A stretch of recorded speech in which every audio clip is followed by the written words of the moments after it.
Hello everyone. Welcome to week 5 live session on the NPTEL course Blockchain and its applications. I'm Sai Venkatakrishnan, a PhD scholar from the Department of Computer Science and Engineering at IIT Madras.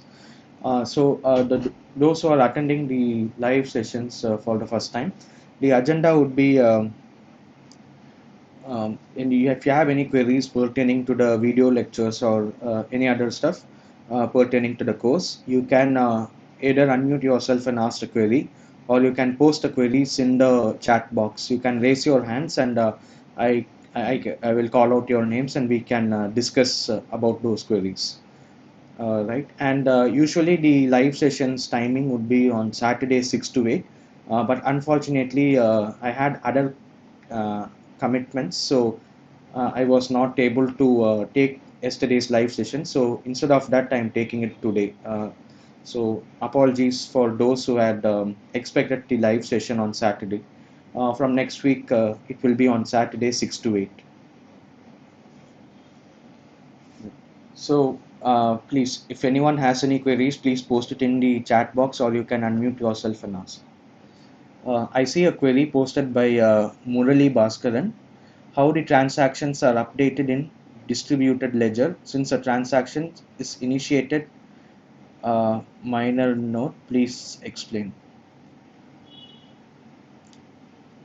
So how transactions are updated in a distributed ledger is the node which creates the transaction has to propagate that transaction to all the other nodes in the network, and now it's up to all the other nodes whether to accept that transaction or reject that transaction, and the rules pertaining to whether to accept or not is sort of baked into the program logic, whatever the logic all the nodes follow. So for example, if we have a transaction saying transfer 10 bitcoins from Sai to Murali Bhaskar, and say the balance in my account, say I'm just having 5 bitcoins, but I wanted to send 10 bitcoins, means then now if even if it's like the transaction, um, if you propagate to all the other nodes will outright reject that transaction.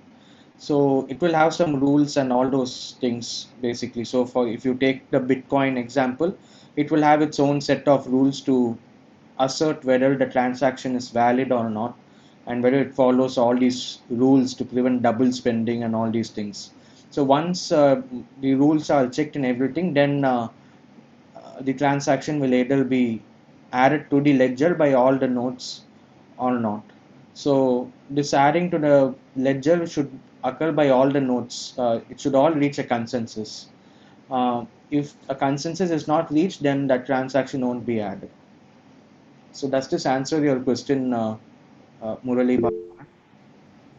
Yes, sir. Actually, my basic doubt is when one machine is suppose there are blockchain cryptograms. I am having the cryptocurrency. I want to give to another person. Okay. Uh, he has to download the software, and I need to transfer that money. What is the method, sir? Okay. I get it. So the method is you need not download the soft. Okay, so two things, right? Um, okay.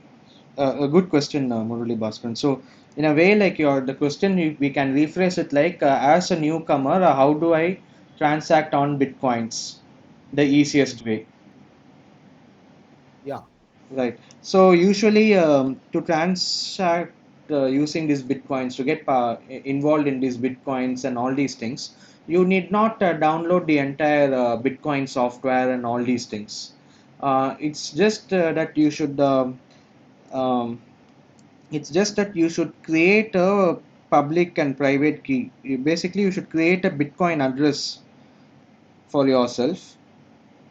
So creating a Bitcoin address, as in you should create a public and private key pair using the RSA and all those, or ECC, elliptic curve cryptography, or RSA No, that is the technical part. My part is Yeah, yeah. one. There is suppose I want to develop a cryptocurrency, say Bitcoin, India coin, like that. I'm going to develop a India coin. So what I need to do? Other I need to develop a software. If you need to develop your own cryptocurrency, then you should develop everything, all the software and everything. Okay, if I develop and I keep myself, how others will? How can I transfer or how can I create the money? Whether somebody has to recognize that money.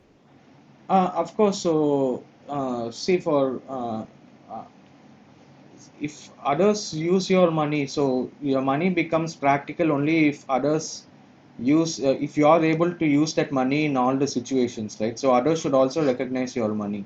Then only it becomes, it No, has some how value. long it will take? What is the way to propaganda or publicize? Way to it, it can be anything, right? So in the initial stages, like when Bitcoin was there since 2008 or 9, I guess. So in the initial years, no one was aware of these Bitcoin, especially owing to these technical details and all these things, Bitcoin address, uh, creating those, and many of them were not well aware about these technical details. So it was sort of only. Um, only used, or like it was talked about only in academic circles, that too in those who are involving in security or distributed systems areas like that, and very few industries.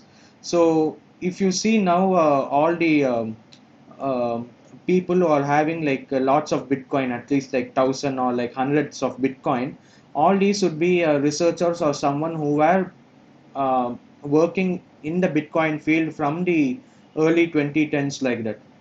So they were all at that time. It was easy to get hold of Bitcoin. The value was very less, but once it became famous, so how it became famous, as in it due to recession and all other things, it was just like a curiosity, you can tell it like curiosity, and all the applications which Bitcoin opened up, because of that it became famous probably, and others also wanted to invest in see Bitcoin as an investment, similar to how they invest in gold like that. So how we are creating a money is different. The thing is what applications or what value your money will provide, the cryptocurrency that you develop will provide. So when you when you say that you want to develop a cryptocurrency, there are many aspects to it, right? You are basically like trying to um, mint new currency. So it's just not the technical details, as you mentioned, but also all these economic details. As in Bitcoin, you have that rule, as in the number of coins that should be mined is constant, as in 21 million or something like that. A number is specified, right? So once that number is reached, the Bitcoin miners won't be getting rewards, but they should only rely on transaction fees, right? That is with respect to Bitcoin. But if you go to some other cryptocurrency, they will keep on printing new money. Each cryptocurrency will have its own economics and all those techniques based on which they control this money creation, minting the money and destroying the money and all these stuff. So technical detail is one part, but adding financial value to it and stabilizing it. So there is a cryptocurrency called as USDTs, right? So this USDT is called as like US digital cryptocurrency. So what they do is, the disadvantage with Bitcoin is, say you buy one Bitcoin for $10,000 today.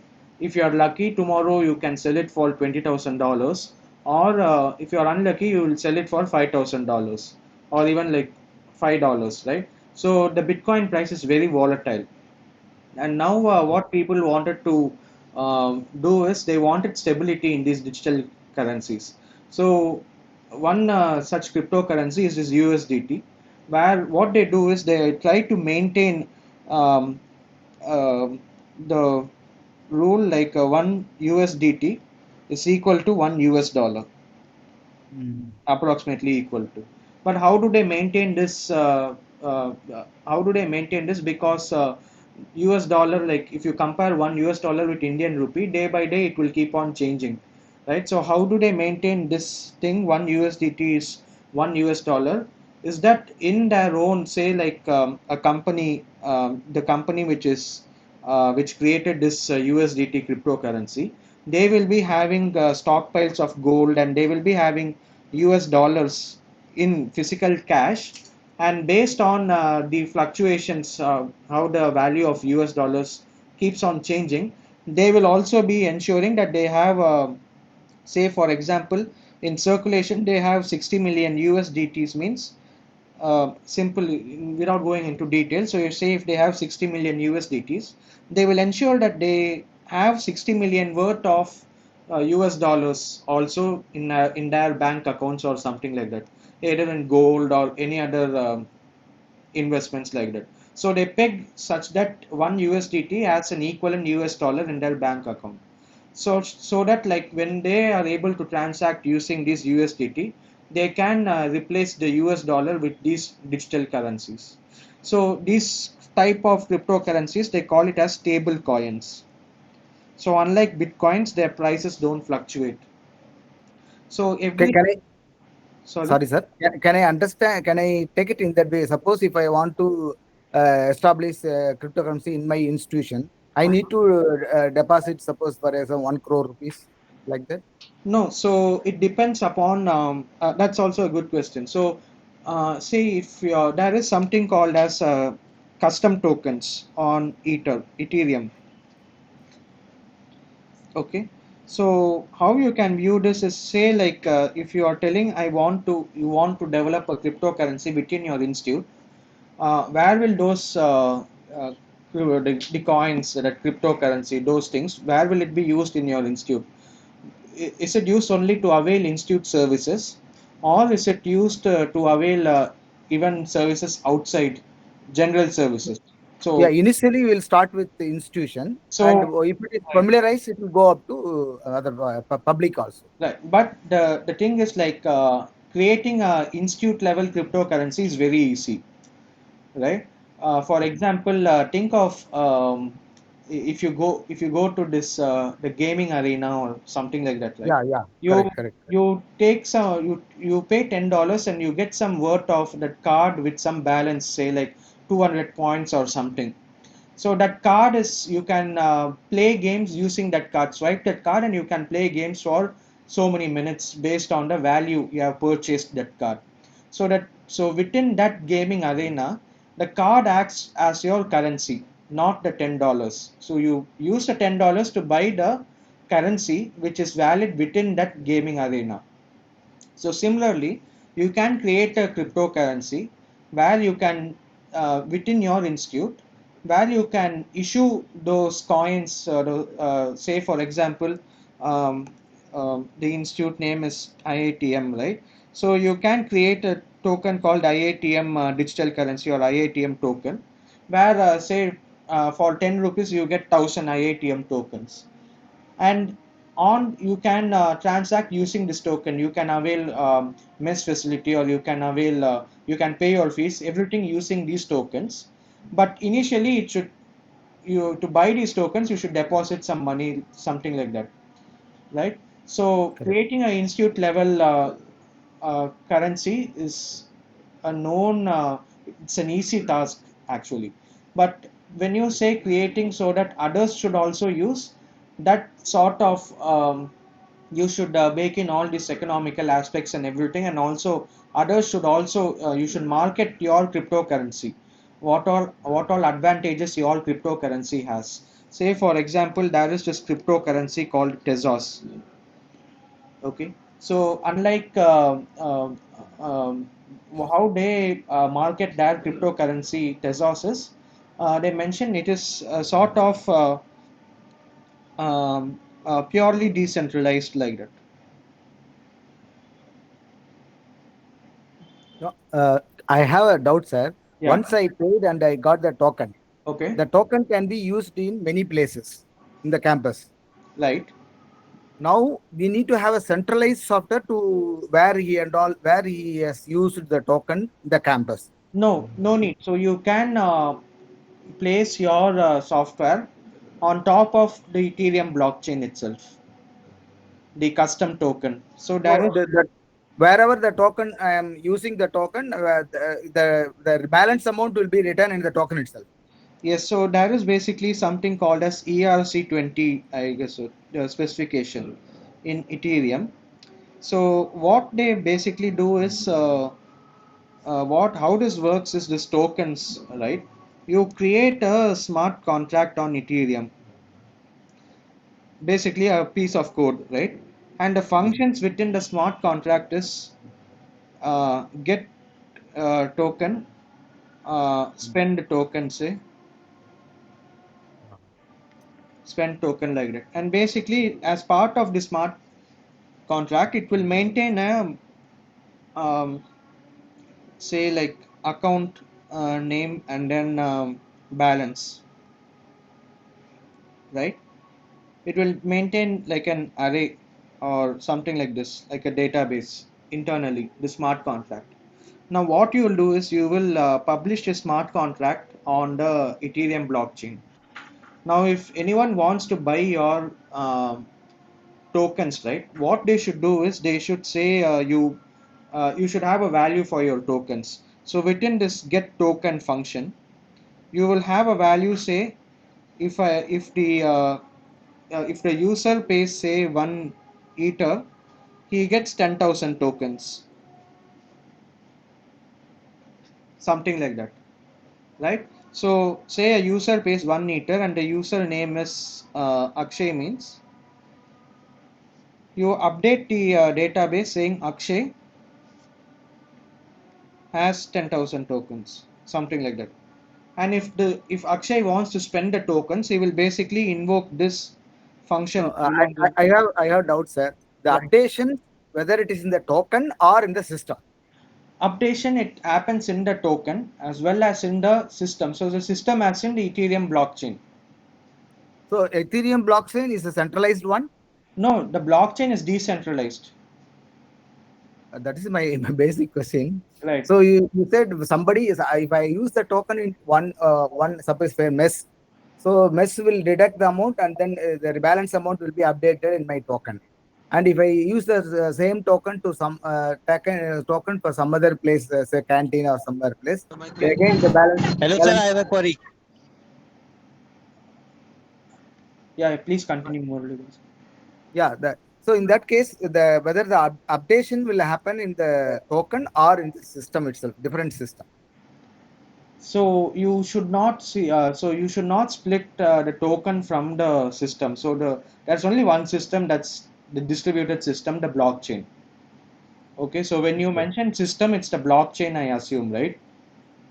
Where I am swapping the card.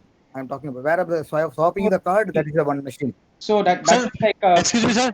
Excuse Rahul, me, sir. please wait. Can you please, sir? Can you please repeat the topic of Ethereum? Yeah, please continue, Murali Bhaskar. Yeah. So the different places, different machines are they are having that machines is a node or computer system, whatever it may be. Right, If I swap the there itself, the data that is whatever is that smart contract will work and that will be updated. Now the balance amount only will be there. right. This So balance amount is it in the token will be updated or the node will send to blockchain? There I am the little bit. node sends to the blockchain. So think of your point of sale machine, your credit card reader, right? The credit Yes. card reader won't have all your card details, the bank account details. You swipe your card, it connects Yeah. to the bank server, right? And Yes. it fetch the detail, sends that okay, this is the bill amount, deduct this amount and everything. So it just acts like a medium. That's it. So same way also when you want to spend these tokens, Mm. you call the smart contract. Say you swipe the card and the card reader will somehow invoke this smart contract function, spend the tokens, deduct the Mm. token balance from the user's account, and tell whether it's a success or failure. Is there any simulation tools, sir, so that one day we can play? There are tools you can work on. So in the video, I guess they mention about Ethereum block blockchain, but apart from that, uh, No, Ethereum, whether we need to pay money or not. no, no, okay, okay. So Ethereum, so there is something called as testnet. So what they do is the main Ethereum blockchain, where it holds all the financial value, right? The real Ethereum. That is usually they call it as mainnet. So that's where it has real financial value. But for all these testing purposes, say whether your code works fine, or if you want to test whether your smart contract is working fine or it's scalable or not, and all these things, they test it on a public testnet where you can simply create ethers. So basically, the puzzle over there, right? The mining puzzle, it will be very easy to solve. So you can search for Ethereum testnet. There will be like multiple testnets. You can try to download one testnet, try to run the smart contract on these testnets. So this does not involve real money. It's just like dummy eaters going around. That's it. Okay, sir. Thank you very much. Okay, thank you. Sir, is a testnet soft fork or is just the extension of the Ethereum mainnet? It's just a replica of the mainnet. It would be the same software only, but the difference is the puzzle solving would be very easy because you are not dealing with any actual money, right? So the testnet is basically like just for testing purposes. So you don't they don't so the goal is they don't want the users say to mine a block or something. It need not spend so much of computational resources. So that's the main goal of testnet. Okay, sir.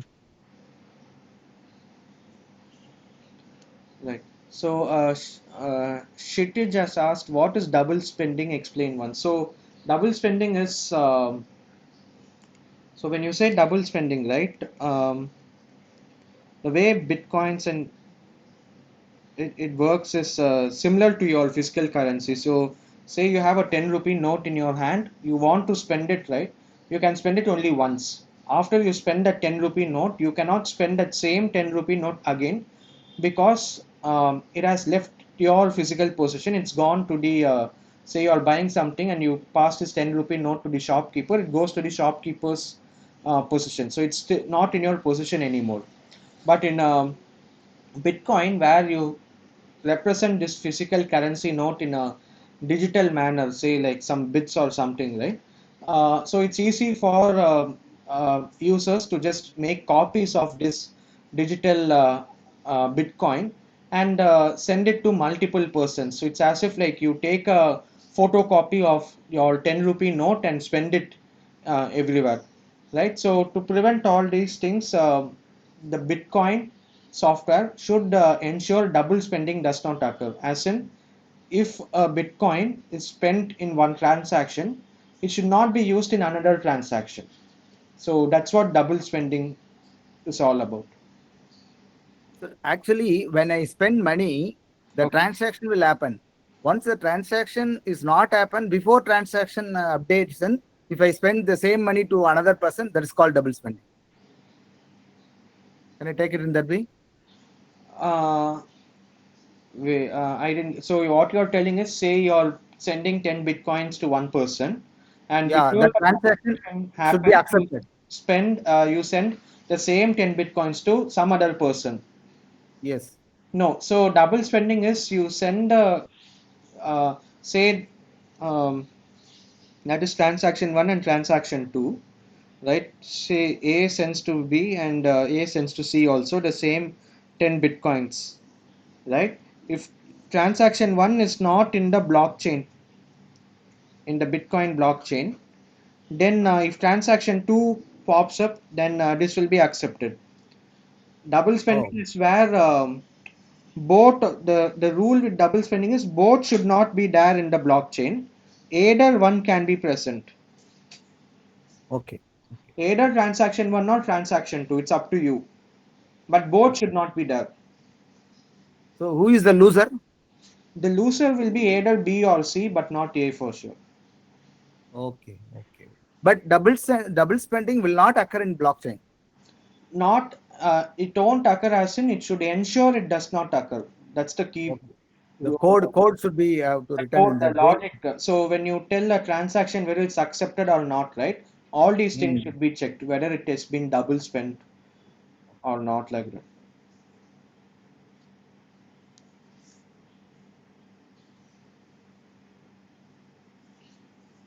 Okay.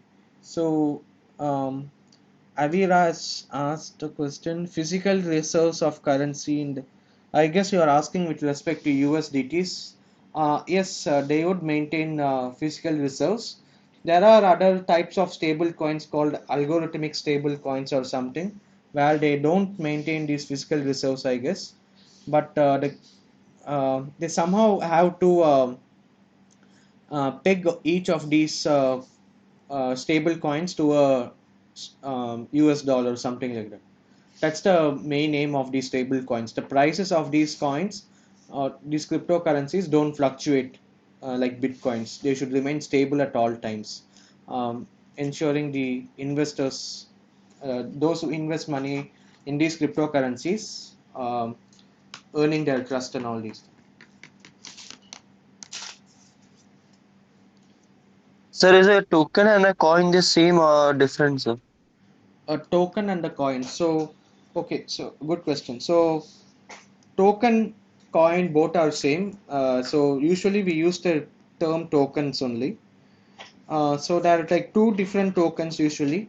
One is native token and the other is these custom tokens. Okay, so native token, for example, on Ethereum, the native token is Ethers.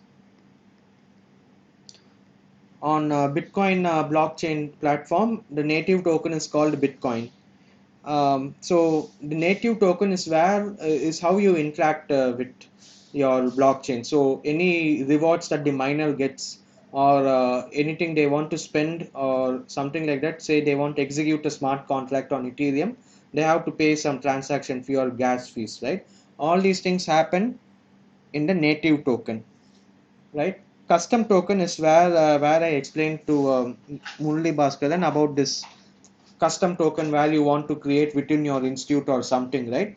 All these will be defined by a smart contract. So these are all custom tokens. So to a blockchain, there will be like one native token, but custom tokens is application specific. There can be millions of custom tokens in Ethereum too. It all depends on the smart contract and how you develop it.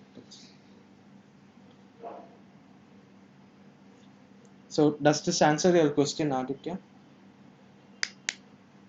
Yes, sir, but if I buy some ethers, like Okay. I'm buying the coin or just the tokens? It's usually called as native tokens. It's cryptocurrency. So the coin, I guess, like from Bitcoin, you get that term, right? But the correct word is Coin is simply a term, yeah, basically. correct term usually they call it for this is native tokens. The token is the correct word. Oh, okay, sir, I got it.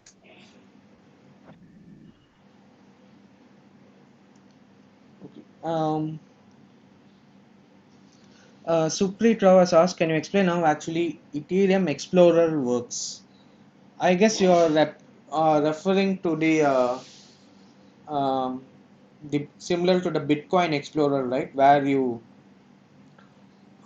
look at the inspect the blockchain and see what transactions are submitted, right? So basically, like Ethereum Explorer or any blockchain explorer, the way they usually work is if they will connect to one of the nodes in the blockchain and download the ledger and do some analysis on it, like do some full-time analysis and try to represent that information in a user-friendly way to the user in a nice, elegant UI design and all these things. Avira has asked a question. What is permissionless blockchain, and can you explain it? Okay, so good question, Avira. So there are like multiple variants of blockchain. Um, Importantly, two variants are like permissionless and permission blockchain. So in a permissionless blockchain is basically example Bitcoin or Ethereum, right? Where if you want to participate in that blockchain, you can just have a laptop and download that source code and be a node in that blockchain distributed system. But a permissioned blockchain is just by having a system or something, you cannot go and participate in that blockchain. You cannot become a node. That permission blockchain will be like a private network where there will be an admin, and only if the admin grants you access, then you can join that network. Otherwise, you won't be allowed to join that network and submit transactions. So it will be decentralized or centralized? No, so the thing is, it will say like, for example, you all the uh, um, it will be so. For example, in the first week lecture, the professor would have explained about the supply chain logistics problem, and they have this blockchain among various entities participating in this supply chain.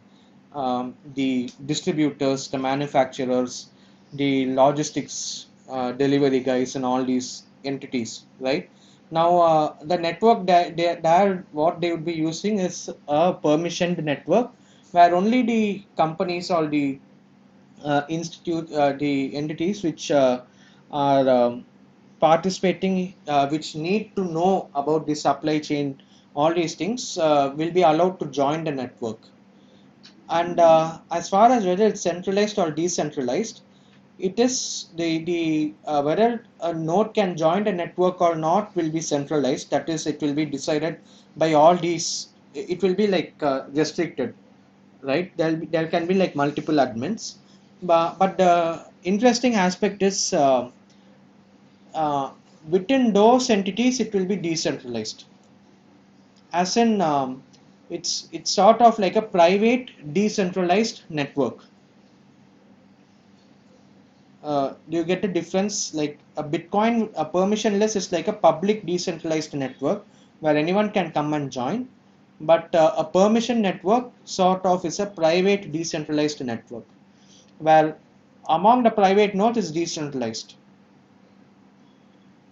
So, but once it becomes permission blockchain and it contains certain admins and all, so the permissions and all are controlled by the admins. So it is partially centralized, I guess. Right, partially centralized, but when you mean by decentralized, what I meant is the whether say a transaction is accepted or not, right? It is not now centralized.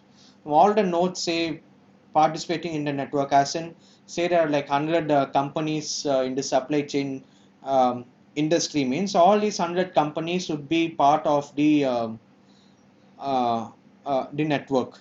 Now, a transaction or something, it all the 100 companies or something, it should be validated. Like they will have their own rules and all these things, right? So it should be validated by all the stakeholders, and it gives them a way to to share the information in a secure way, and also without trusting others like that.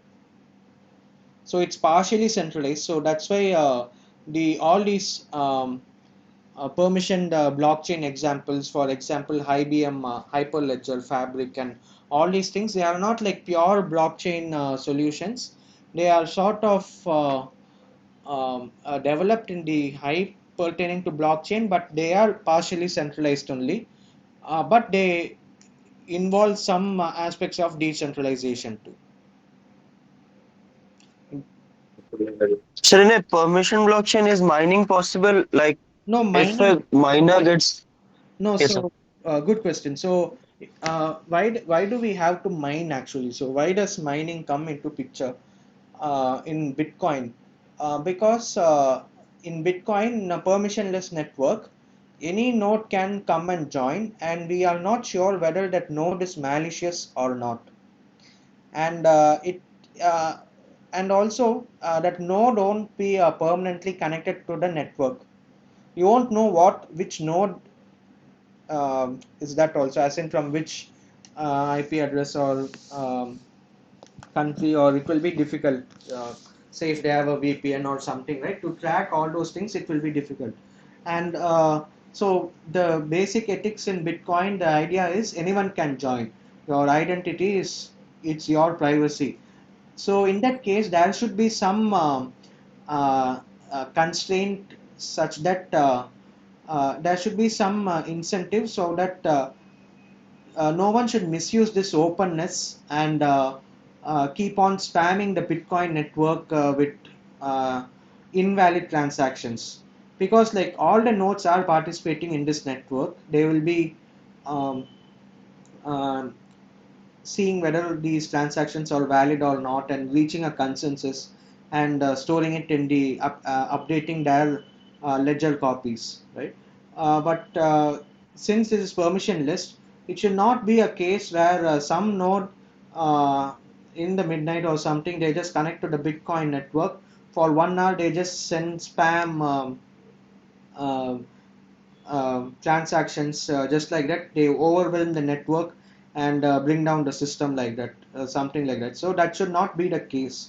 And so to prevent all these things, and also the other case is there will be like competition among who will you have this like as in who will submit the transactions, who will propose the new blocks. So all these things are present in this permissionless blockchain. So to prevent all these confusion and everything, they have this mining puzzle or mining puzzle, so that the miners should solve this puzzle, get a hash value pertaining to some difficulty, such that if this puzzle is solved, they get the right to propose a new block. If the puzzle is not solved, they cannot propose a new block. So by this, they sort of, even though it's a permissionless network, they restrict the number of nodes that can actively propose new blocks. So they have this restriction. The only reason behind this, it's permissionless, and also they cannot identify the nodes, and it's too difficult, it's not scalable to identify every node. And the node can easily switch off, disconnect from the Bitcoin network and rejoin again. So all these things are there, and to be uh, truly permissionless, they have to have some sort of puzzle system or something to restrict all these malicious behaviors and all these things. But in a permissioned network, since the entry into the network itself is restricted, only if you should specify your system credentials, I'm from this company, or you should open up yourself and specify to the admin that you want to join the network. You should send in a formal request. So by that itself, they will come to know in a permission network who are all, what all nodes are connected to the network. And even if the nodes um, participate, if the nodes behave in a malicious way, they would be able to identify which node is behaving maliciously,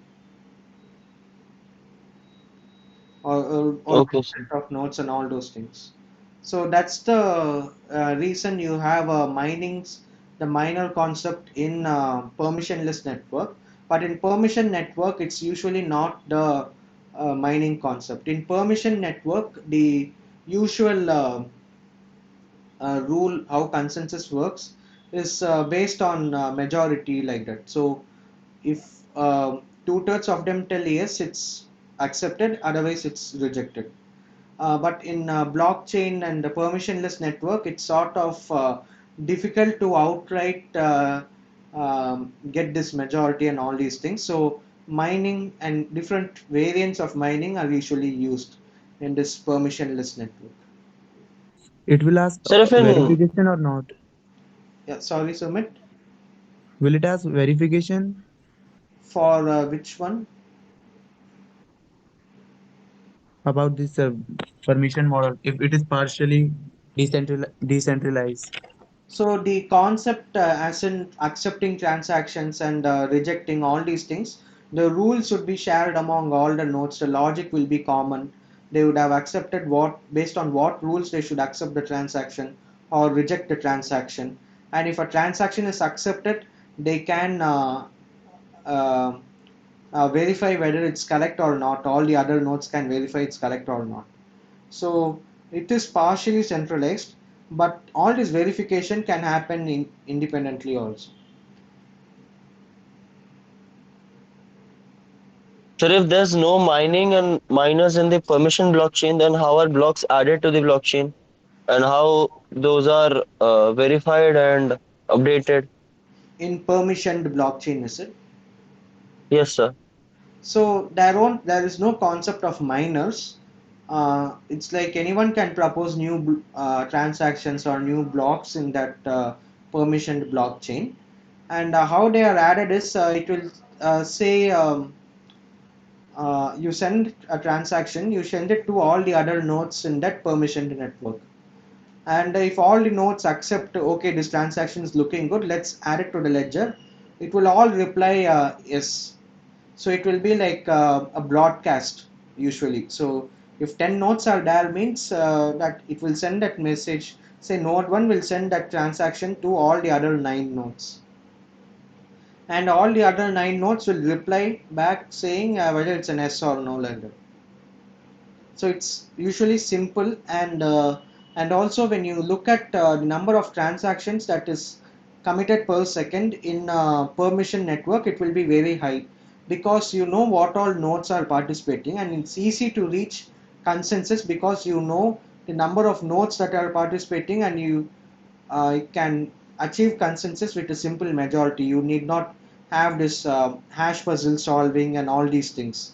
But in a permissionless network, this uh, number of transactions accepted per second, the throughput of transactions, that won't be very high.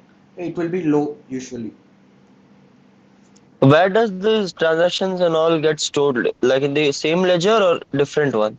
So in a permission network, they will be having a different ledger. Um, so Ethereum is permissionless. So permission, for example, Hyperledger Fabric or something, they will download that software and they will configure the nodes and all these things such that, say, 100 nodes are there means every node will be running this software and it will be stored. So it's similar to Ethereum, the download, the installation and all these things. But the only thing is now your how it the transaction gets accepted, that rules for checking and all these things uh, will be changed, and also who participates in the network, there will be a constraint. Okay, sir. Okay, so Sumit has asked in the chat box, will this course go in depth for being a blockchain developer, or is it just an introduction to blockchain? Sumit, this course will not teach blockchain developing code and all those things. It is sort of more introduction to blockchain and its application. So in coming weeks, you will be studying about permissioned network called IBM Hyperledger, and you will be studying about a few applications of blockchain and also some security aspects of blockchain. So the course main goal is not to deep dive into blockchain, but explain the breadth of all these blockchain and the applications and all these things. Uh, More on the breadth of topics, not the depth. So hope that answers your question, Sumit.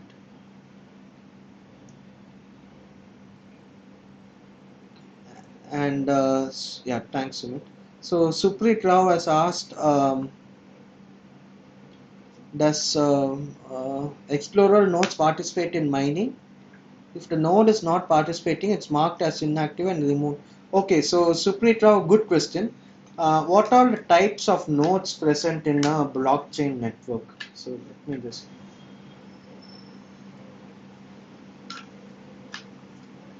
So when you tell, say for example, a Bitcoin network, right? One type of nodes is called as the miners, which mine a new block, solve the puzzle, and add new blocks. But there are other type of nodes called as full nodes, and then lightweight nodes, all these things. So usually these three types. So miners are those which solve the puzzle and add new blocks, propose new blocks. Full nodes do not do mining, but what's the purpose of these full nodes is to become a miner, you need enormous computational resource, right, to solve that hash puzzle. Now, most of them would not have that much of computational resource. So, but you might ask then, apart from miners, how then can I participate in the Bitcoin network? How can I serve the Bitcoin network, like be committed to it? So, there is this role of full nodes. So when I tell, so when a miner proposes a new block, right? Uh, which nodes validate that new block? Whether that block is contains valid transactions, or whether the miner has indeed solved the puzzle or is doing some cheating. All these things are verified by this full node over here. So miners are important for adding new transactions, but the key task is done by these full nodes because they sort of preserve the sanctity of the Bitcoin network, ensuring that it is not corrupted by some malicious miners, and ensure that only valid transactions, valid blocks are added to the blockchain platform. So it's the full nodes which do all this verification, and verification you can do it with your normal laptop system also. You should just need sufficient storage and good network connectivity. Verifying the transactions, verifying all those rules of double spending, those things is pretty straightforward, and it can pretty fast too, right? So that's why usually the number of full nodes present in the network would be significantly higher when compared to the number of miners, and also like a miner can act as a full node also, right? So full nodes and miners are just like roles, like roles given to a system. So a system, it can be a miner as well as it can act as a full node. So it can propose new blocks as well as validate other blocks proposed by other miners too. So it can act in both ways, a single node. And coming to lightweight nodes, so for example, um, in the starting of this session, Murali Bhaskar had asked how to participate in Bitcoin network without these minor nodes and all these things. So you need not have even a laptop system. You can just download something called as like this lightweight software or something.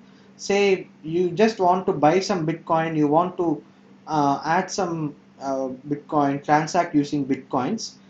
You can probably have these lightweight nodes with just sort of have the recent copy of the ledger.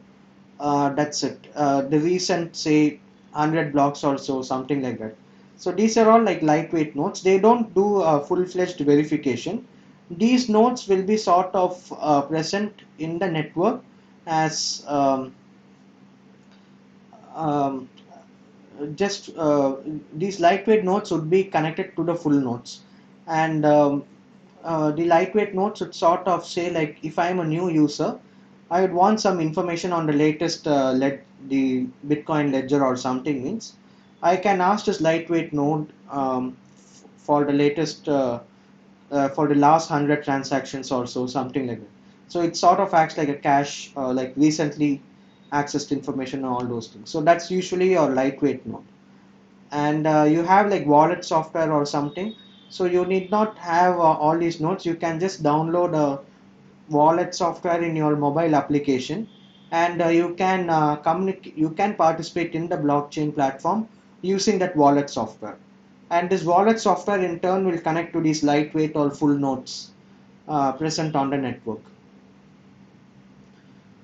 So it's not the case that if you don't mine, you will become inactive and be removed from the network. And also, the thing is, in a permissionless network, there is no concept such as removing from the network, because permissionless is anyone can join and anyone can leave at any time. So there's no concept of removing from the network.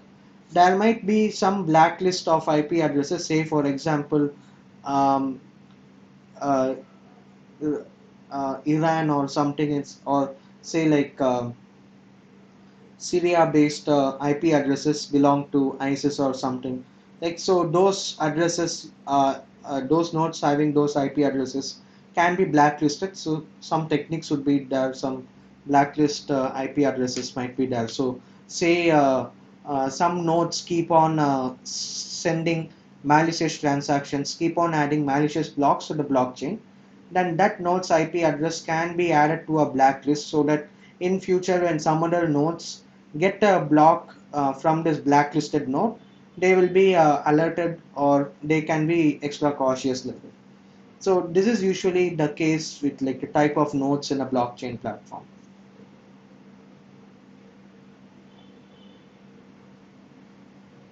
So do all the miners get the same reward for mining each block, or it depends on which blockchain they are on? Which blockchain ascent? So for Bitcoin it will be different, for Ethereum it will be different, and also as time passes by the mining rewards will be different. As in like every 4 years or so the mining rewards reduces towards half or something, so that will happen. And also the miners apart from the mining rewards they get also transaction fees, right? So say if I'm sending bitcoins to Murali Bhaskaran means I'll be paying some fees to the miner because he's adding the transaction in the block, solving the puzzle, right? So I'll be paying like one Satoshi, something like that. So one Bitcoin, similar to how 1 rupee is 100 paise, one Bitcoin is equal to 10 to the power 8 Satoshis, 10 million Satoshis or something like that. So 100 million Satoshis, I guess. Yeah. So I'll be paying some fees to the miner, and the miner it acts like an incentive. So say for example two transactions are there. If one transaction is having 100 satoshis and other transaction is having 200 satoshis as transaction fee, then the one with the higher transaction fee would be preferred by the miner because he's getting more fees, right, to his account if he places this transaction in the block and proposes it. So higher transaction fees is preferred by the miners compared to lower transaction fees. So apart from the mining rewards, they also get this transaction fees too.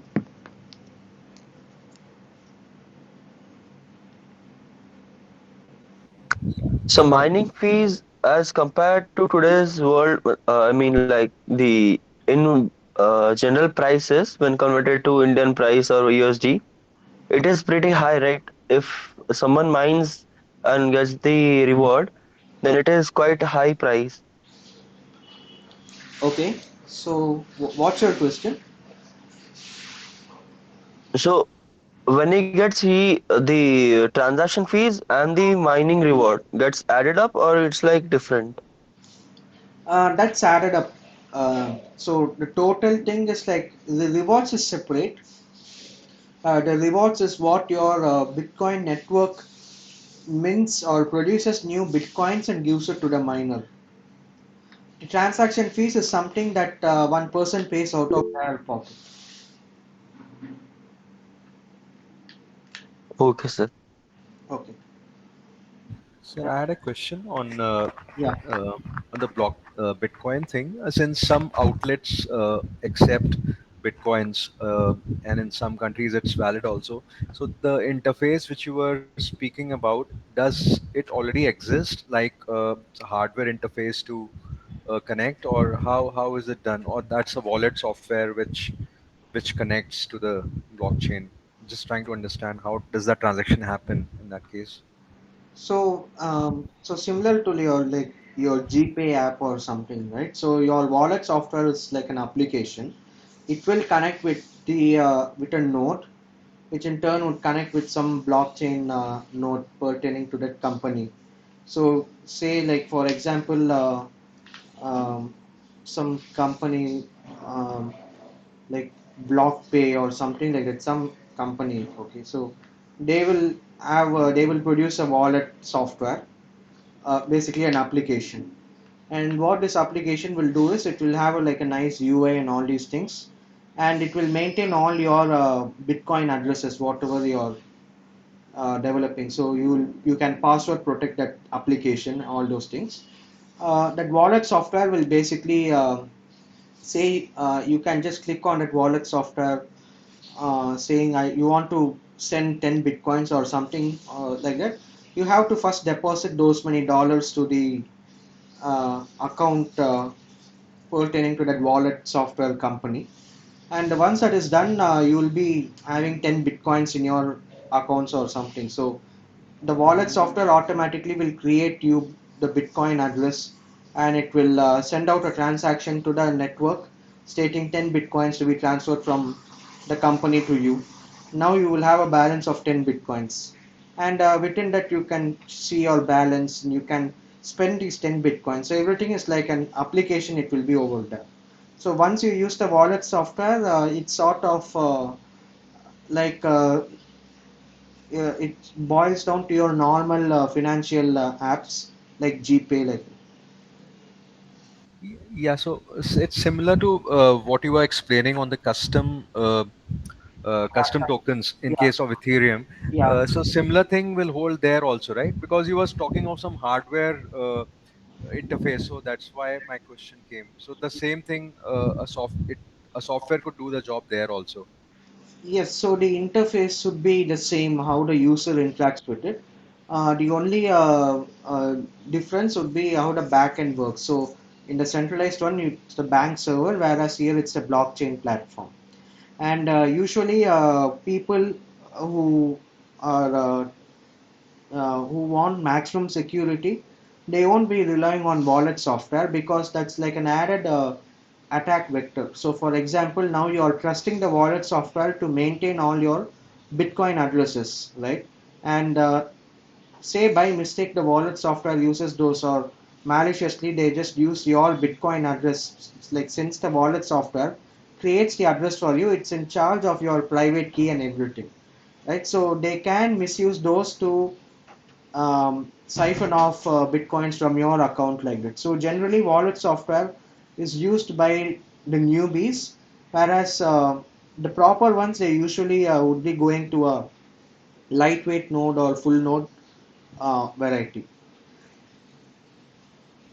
But if I am say trading through an exchange, Okay. in that case, I'll have to use the exchange's software, is it? Or I can still use my, uh, as you Okay. said, my So lightweight node. so if you are going to an exchange to convert from physical real money to digital currency, that is centralized. You should use their means to convert.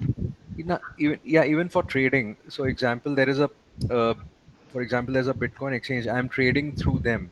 Right. They I mean they are kind of custodians for my my Bitcoins and everything, and I just go through them instead Right. of being part of the chain myself. Right. So that's usually like so these are all like applications like built on top of the Bitcoin platform, so that others can also participate in this without much technical knowledge and all these things.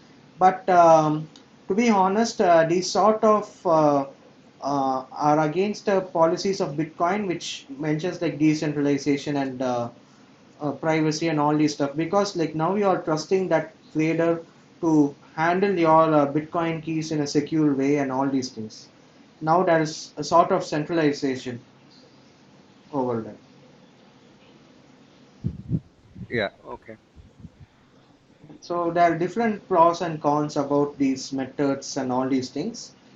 But as you asked, there do exist these user-friendly interfaces similar to how your normal banking applications work.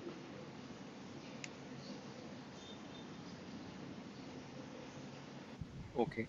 And these exchanges, even in India, there are quite a few. Like I think Wazir or something. They are not under any regulation, right? In India. I Uh, mean, Right. I'm not sure about the law part of the Bitcoin. I okay. thought it is taxable, right? The Bitcoins. Yeah, it is taxable. No, I'm saying if I go through them and I am misused by these exchanges, they don't come under any regulator for It me don't to, come under, yeah, it's sort of difficult. And also, like, the way these bitcoins work are, they are not fully anonymous, they are pseudonymous. As in, once you like, if you create a bitcoin address and you transact only using bitcoins from the start, then it's anonymous. But if you want to buy any real world item or something, and if it's the case that you have to convert it into some fiscal currency like dollar or Indian rupee, then you have to go to one of these exchanges where they will need your KYC and all these personal details along with your Bitcoin address, right? So once that is given, your identity is known to everyone on the blockchain network. It will be easy for government organizations, everyone, to um, to monitor your Bitcoin transactions and all those things. okay, you mean my public key is kind of mapped to my name now, that Yeah, this is exactly. my, okay. Right. So in that case, let's move on to the next question. Avira has asked, can you also give an overview of soft and hard forking and open consensus? So usually, the difference between soft and hard forking is, it's, forking is a very tricky concept. Um, the The difference in soft and hard forking is like, say you have a rule. Um, Say for example, you have a blockchain having a, one second. Say you have a blockchain, and it has three blocks currently, and the limit size for each block, let's say it's 1 MB. Now, to increase the throughput of the blockchain, as in number of transactions committed per second, you can increase the size, number of transactions in the block, and say the limit for the block in a blockchain is 2 MB, right? That is one way. Um, the other, so that is like increasing the throughput. The opposite is like, you can decrease the size of the block. This might also increase the throughput, like as in, the smaller the block size to propagate, it becomes easier to propagate and faster to propagate. So something like that. So say like, you either have to increase or decrease the block size. Now, let's go with option one, that is increasing the block size. Now, say like there are 10 nodes participating in the network,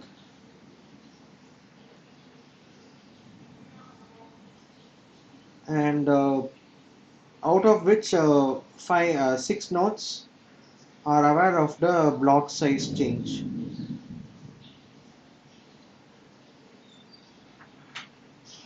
So basically, so currently, let's say like decision one is change it to 2 MB, right? So six nodes know that it has moved, the block size is 2 MB, whereas the remaining four nodes are still stuck with this 1 MB limit.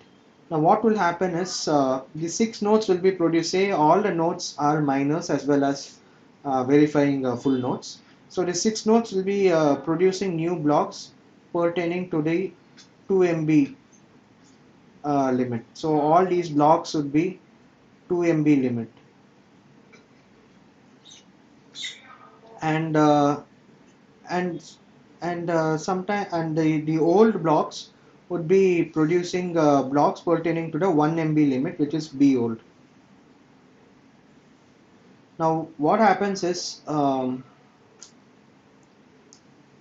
new blocks uh, would not be accepted by the old blocks,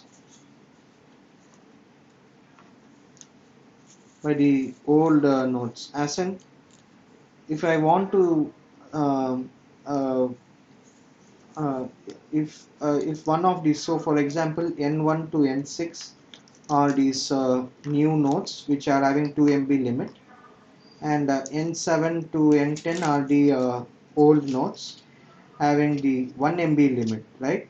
So all these new blocks over here, these blocks would not be accepted by the n7 to n10 nodes. These four nodes will not accept these new blocks anyway, because their limit is 1 MB, but these blocks are crossing 1 MB and it's having 2 MB limit. So what they will do is they will outright reject all these blocks together. They will reject these blocks. But the remaining six nodes will see these new blocks and accept it. Now what happens in the Bitcoin network is it will create a fork. So basically one fork over here, which contains a mix of new blocks and old blocks, and another fork. This is fork 1 and this is fork 2. The another fork containing only of old blocks. Okay, and why we have a mix of new and old blocks? Because any block which is less than 2 MB should be accepted. So a 1 MB block limit is also accepted by the N1 to N6 nodes anyway. So it's the case that all the blocks proposed by old nodes accepted by the new ones.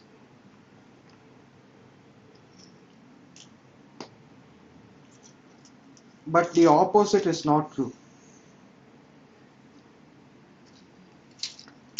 because all the blocks proposed by the new nodes will not be accepted by the old nodes, because it will be crossing the 1 MB limit which the old nodes are forming, are following. So this basically becomes a fork. Okay, so Was- Sorry, sir. In the first place, how did the 2 MB block get accepted by the old block? I mean, how did they like, came into existence? as in this over here, is it? Yeah, no, I was saying ki, uh, when, I mean, since the size has got increased, Okay, so how did it get accepted in the blockchain itself? how did a fork occur Yeah, among in the blockchain ledger, right? yeah, So say like three blocks are proposed, B1, B2, B3, and say two nodes are proposing B4 block. So say node 1 is proposing B4 block and node 7 is proposing, say it's proposing B4 prime. B4 prime will be less than 1 MB, whereas B4 will be less than 2 MB. Say it's like exactly 2 MB, something like less than equal to, right? Now what will happen is B4 will propagate to the 6 nodes. See, it propagates first to the 6 nodes properly, N1 to N6. It, as so what happens is okay, so assume like both these blocks B4 and B4 prime are propagated to all the nodes. Assume like this. Now what happens is all the nodes will receive uh, both these blocks, and let's say N1 to N6 they accept block B4, as in like 2 MB block is of course better than 1 MB block, and it received that block first, so it accepts this 2 MB B4 block. Okay, but the remaining nodes, the old nodes, even if they receive this B4 block first, they will reject it because it's not pertaining to that 1 MB limit, so they will accept only B4 prime. Now that's why you have this split in the blockchain ledger, where this new block pertaining to 2 MB and old block pertaining to 1 MB. So according to the old nodes, this entire fork over here will be invalid, because a block is valid only when all the blockchain is valid only when all the blocks in that blockchain is valid. But in this, you have these new blocks more than the 1 MB limit, so this entire fork is invalid according to the old nodes. So they will all be going to this uh, storing it on the old chain only. but the code is uniform across all the nodes. No, so So, that's the beauty with Bitcoin. So the confusion occurs because it's decentralized. Your initial code, like say once you download it, right? The core code. Now say you have to update something or not. It's up to the node to decide whether to update or not. So you have an option to update to Windows 10 or 11. It's your choice to update. That's not like push down your throat. So in the same way, okay, this updation is not compulsory. So the old nodes can go ahead with the updation, or they can just stay with this 1 MB size itself. okay, sir, got it, got it. And Thank you. because of this, there happens a fork. Now, because of how these rules change, like whether, so in this, the rule changes, you are increasing the size limit. That is, the new blocks pertaining to this new size limit won't be accepted by the old blocks, whereas your old blocks are still accepted by the new blocks. So it's as if like you're maintaining backwards compatibility, as in the blocks which are still being produced, as in all the old blocks, they are still valid under the new rule also. So when you produce a 1 MB limit block, it's still valid under the new 2 MB limit. So this is usually called as soft fork. Whereas if you do the opposite, whereas you do the opposite of reducing the block size limit, so you make the limit as 0.5 MB. Now what it means is the blocks that the the old nodes, the blocks that the old nodes are producing, the 1 MB size limit, those blocks would be outright rejected because it is above 0.5 MB. So it's not backwards compatible, as in the old blocks would be rejected, produced by the old nodes. So that is usually called as an hard fork.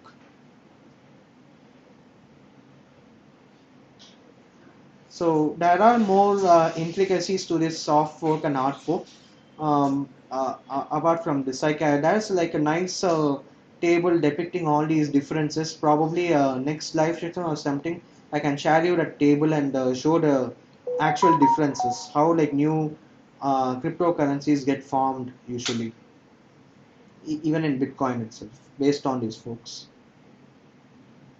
Sir, can the nodes change between the forks? As in, once they accept the soft fork and work on that, and can they go back into the main chain? Yeah, of course they. So when you mention the main chain, according to the new nodes, this will be the main chain, whereas according to the old nodes, this will be their main chain. And say if Okay, the sir. old node updates their software, they can now contribute to both the chains, because not both the chains, sorry. Uh, yeah, they can contribute to both the chains because they can either produce 1 MB block or 2 MB blocks also. If it's 1 MB, it can get accepted in either of the chains. 2 MB means only in the upper chain. So it's up to them to decide which chain is longest, like that. So according to a new node, both the chains are actually valid, but they will be trying to work on the longest chain. But for the old nodes, this chain over here, the upper chain, is totally invalid because of that limit. They are following the old rule of 1 MB. So the bottom chain is alone valid for the old nodes. But for the new nodes, they can either push blocks to the upper chain or the lower chain, the upper fork or lower fork, and they can see which one is the longest and follow that. But that's not the case with the old nodes. So Got any it, sir. Got it. Okay. And any rule you change in the blockchain, in the Bitcoin code, these type of forks occur. So that's why updating the Bitcoin software is a pretty big headache, because it might result in these forks and all these things, which reduces the transaction throughput and all those things. Right now, this forking occurs, this two forks occur, and say I send 10 bitcoins to some person, and a transaction, it will be present either in the other one of these folks, or both the folks. It will vary.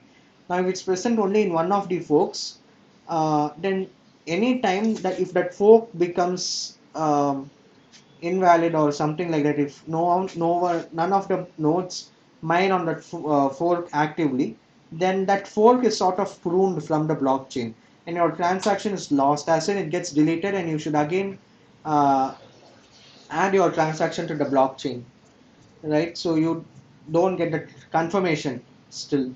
So all these things, this forking affects the transaction confirmation basically. So this is where, for example, the Tezos cryptocurrency comes into picture. So Murali, so in the starting of the class, Murali Bhaskaran had asked, how do we promote a new cryptocurrency, all these things. So uh, this promotion, right? So Tezos was a new cryptocurrency where their main aim was to enable these, reduce all these forking together and allow decentralized voting. Voting, as in, say, 100 nodes are there in the blockchain platform pertaining to this Tezos means. Now, if they want to increase the size of the block from 1 MB to 2 MB, then say like one node is proposing this change, then that node will send a transaction on the blockchain platform stating it's a upgradation transaction. It will be like a special transaction, and this upgradation transaction, the others can say reply back or something stating that it's yes or no, something like that. And once it has reached majority of the votes or something, some consensus it has reached, based on that others can be able to, I don't know whether they can switch to that upgraded software or not. And also it sort of, all of this happens in a decentralized fashion. So this is the way like they usually promote cryptocurrencies. So Bitcoin is forking issue and everything is all there, which affects transaction confirmation. So Tezos has this. So Tezos has this um, um, all these inbuilt upgradations and all these things to prevent these forking and all these things. Yes, again, and the forking can also lead to double spending because So uh, so within the same fork, double spending won't occur, but double spending will occur on across forks. yeah, cross forks. I'm asking. Yeah. Across forks it will occur, but um, yeah, yeah, it will occur across forks. But I think there are there are some a good question though. There are some logic is there to prevent this double spending across forks in some cases. Not in all, but some cases it's. I will have a look at it and share it with you later. Sure, sure, sir. Thank you.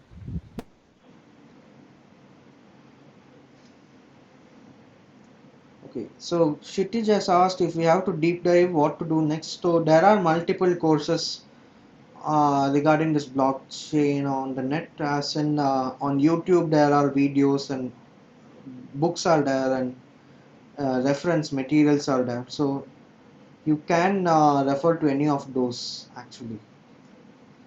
Supreet Rao has asked, does mining rewards given to the node or no, transaction fee is not distributed among nodes, it's only given to the mining nodes, that's it. Which miner adds the transaction in the block, only for them the transaction fees is given for that specific miner. Sunita Chandra has asked,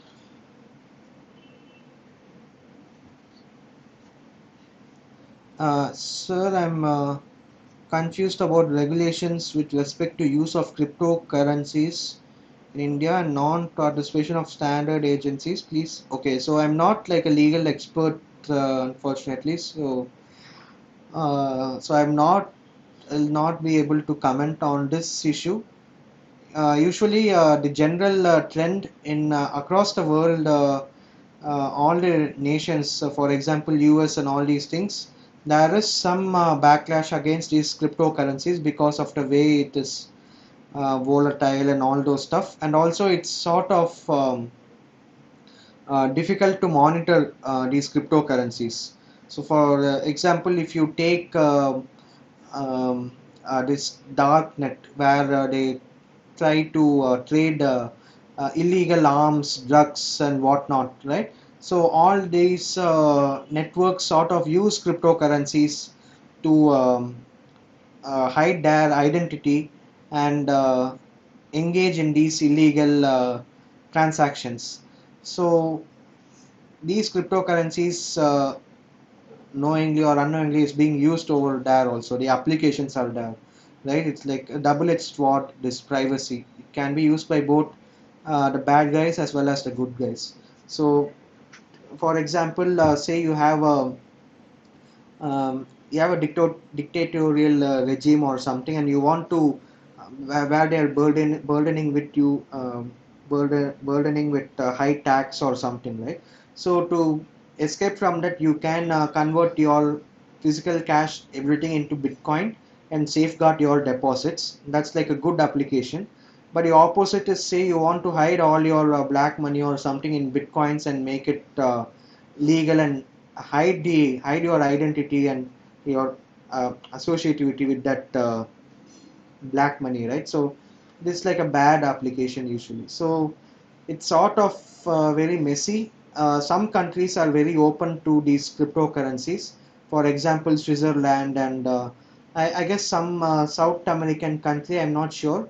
It sort of open stated a rule or something like a geo where cryptocurrencies would be used in day-to-day transactions also. But that plan went haywire, I guess. Like it messed up their financial system a lot, I think. So I can share the news article probably.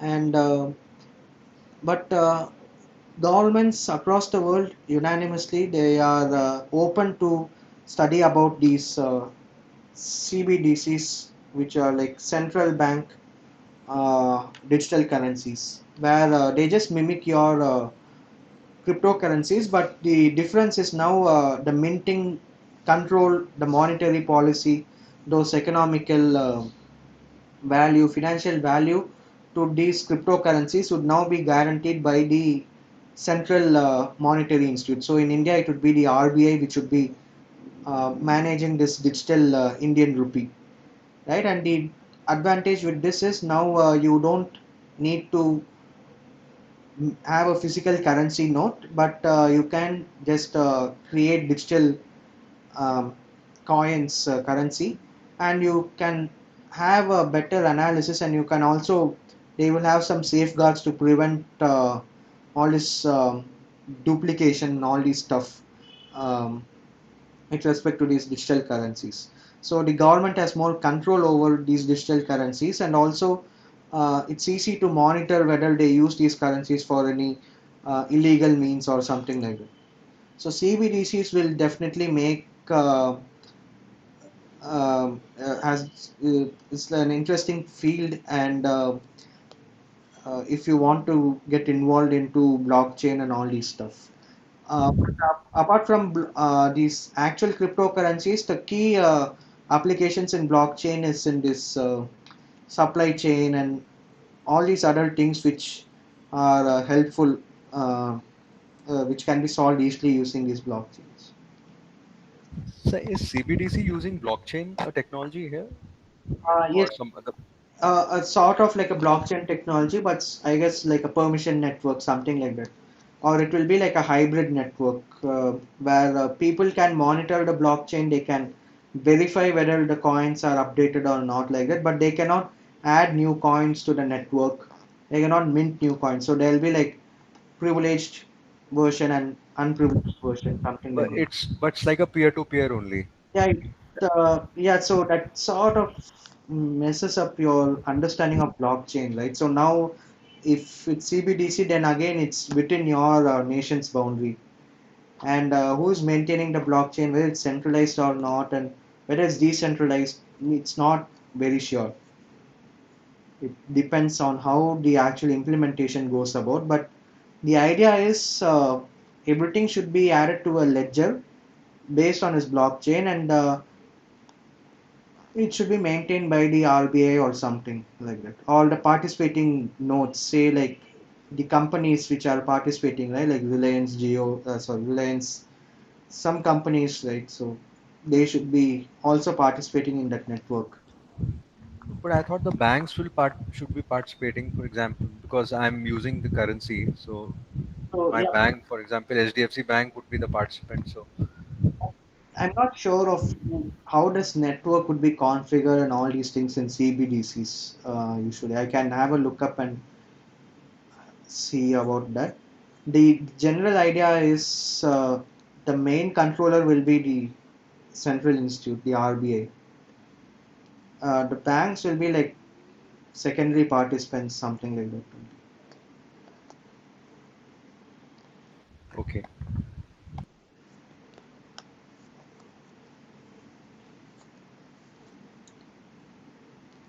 So, Avira has asked a question: is Ethereum Classic? Thanks, Sunita. Avira has asked a question: is Ethereum Classic an Ethereum example of soft? Yeah, exactly, sort of, yes. So, based on whether the old nodes want to uh, switch to the new rule or not, say if worst case scenario where out of 10 nodes, those 4 nodes following the old rules, that 1 MB size, if they stick to that rule and they take a promise that they won't upgrade their software uh, at all, then in that case, that lower fork would be their main chain, and only these 4 nodes would be working on that main chain. Whereas they won't be participating in the other chain. So it's sort of it. This forking, when done in a wrong way without any planning, these upgradations, it will lead to a creation of a new digital currency.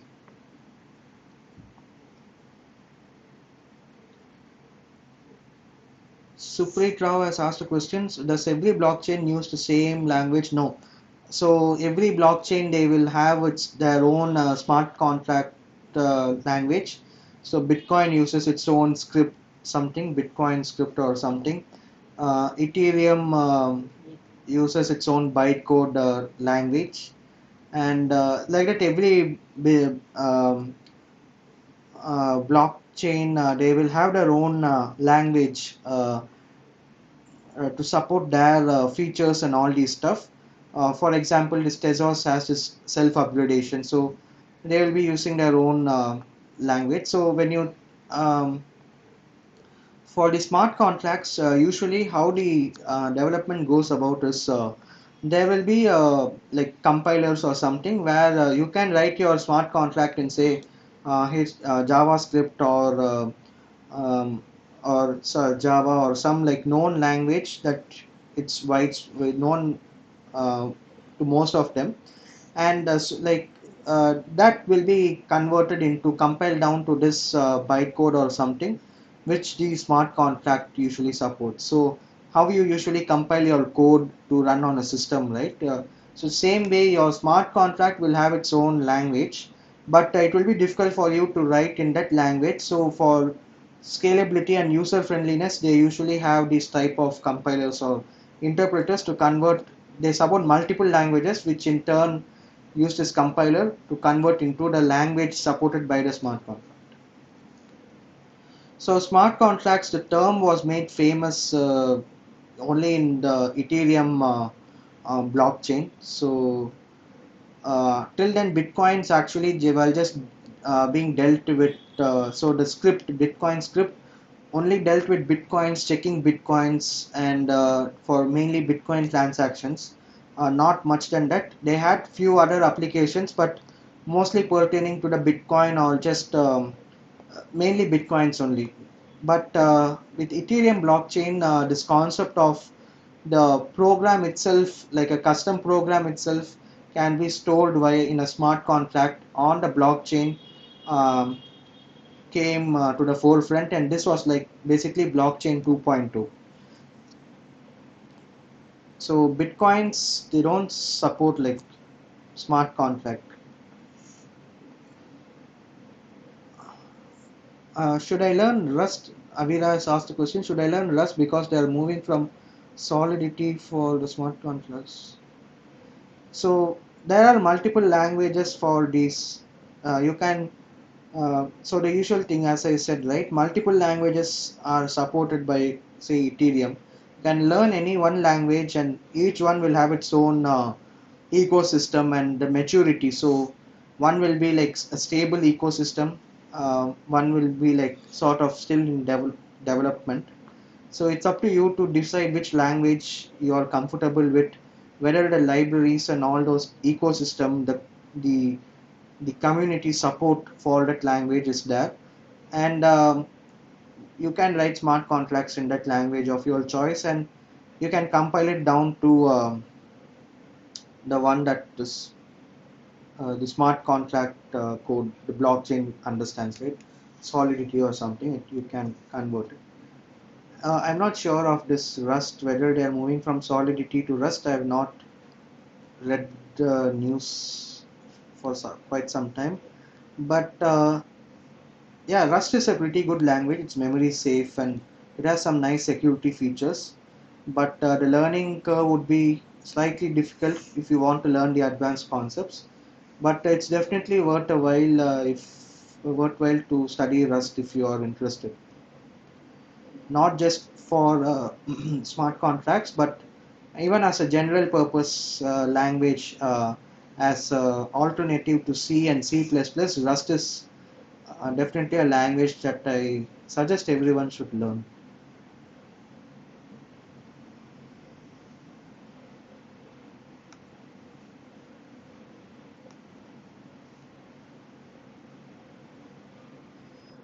Solidity and Rust actually both does the same thing or different?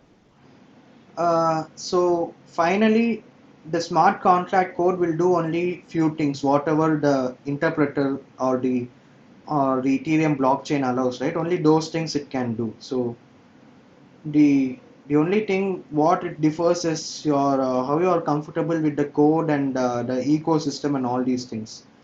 The differences won't be much based on my understanding, as in it's up to your comfortability and those things, and some properties, say like whether it's secure or not, and whether uh, the libraries available to use those things.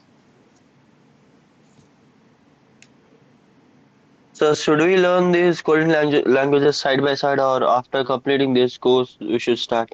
You can of course learn these languages side by side, it's up to you actually. So if you really want to get into the blockchain as like a developer, actively get involved, then I suggest you should start learning these languages side by side. So this course is mainly for like understanding different varieties of blockchain and the terminologies and all these stuff. But practical exposure, you should take a step and learn it side by side. That would be the best way.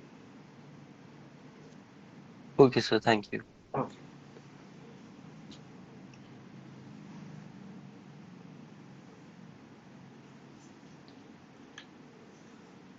Any other questions anyone else is having?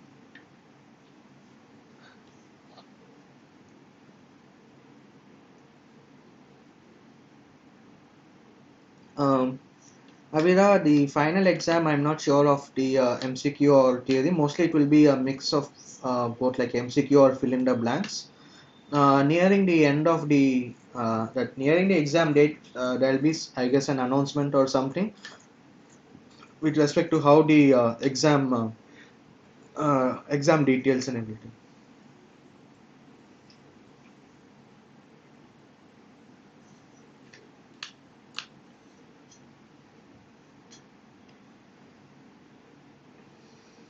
But mostly it will be MCQ. So whatever you ask in or they asked in the assignment, it will be similar to that mostly.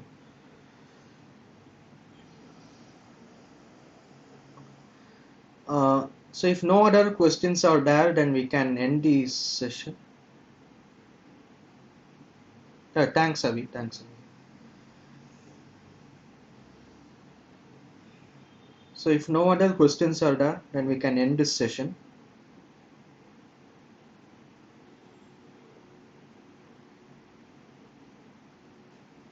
Okay. No, sir. Thank you, sir. Okay. Thank you everyone. Thanks Mahendra. Thanks Sunita. Thanks Suprit. Thanks Patak. Thanks Safila. Thank you. Thanks Avi. Thanks Shitij. Thank you all. See you next week. Saturday 6 to 8. Thank you for attending the session and making it very interactive. Thank you all. See you next week.